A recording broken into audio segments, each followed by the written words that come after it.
তোরা যদি ওই মেয়ের সাথে কোন রকমের সম্পর্কের কথা ভাবস, কোন রকম যোগাযোগ করস, তাহলে আমার সাথে সম্পর্ক ছিন্ন করে তারপর করা লাগবে।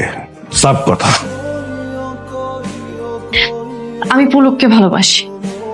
আমি সজ্ঞানে বুঝা শুনেই কইতেছি, তোমার মেয়ে যদি ওই ছেলের সাথে আর সম্পর্ক রাখে, আমি তোমার মেয়ের সঙ্গে সম্পর্ক ছিন্ন করব, আর তারপর এই কড়িকাঠের লগে গলায় দড়ি দিব।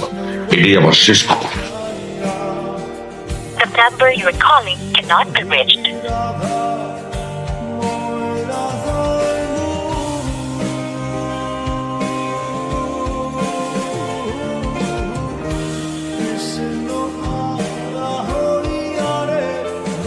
চল বিয়ে করে ফেলি। দেখ আমরা বড় হয়েছি, আমাদেরকে কে আটকাবে বল? না, আমি এটা করতে পারি না। আমার বাবার সাথে যেমনি বেইমানি করা হয়েছে, এটার পর যদি আমি তোর সাথে পালাই বিয়ে করি, তাহলে বাবা যে কষ্ট পাবে সেটা আমি সহ্য করতে পারবো না। আর বাবা স্পষ্ট করে জানাই দিচ্ছে যে তোর সাথে যদি আমি সম্পর্ক রাখি তাহলে সে আত্মহত্যা করবে। বেইমানি তো শুধু তোর বাপের সাথে হয়েছে, আমার বাপের সাথে হয় নাই। আমার বাপরে যে তোর বাসায় ডেকে এতটা অপমান করা হইলো, তোর কি মনে হয় আমার দেখে ওগুলা খারাপ লাগে নাই? আর বিয়ে কে ভাঙছে? বিয়ে কি আমার বাপ ভাঙছে না তোর বাপ ভাঙছে? আর আমার বাবা তো আমারে বলছে যে আমি যদি তোর সাথে সম্পর্ক রাখি উনিও আত্মহত্যা করবে।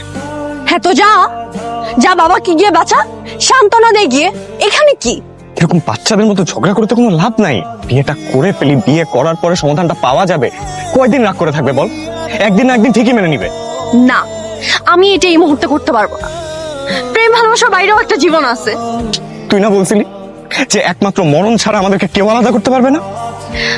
দেখ, ভালোবাসার সাথে এই পরিস্থিতি কোনো সম্পর্ক নাই। আমি গেলাম। একসাথে যখন বাঁচবেই না, তাহলে চল মরা দিকে থেকে একসাথে মরি।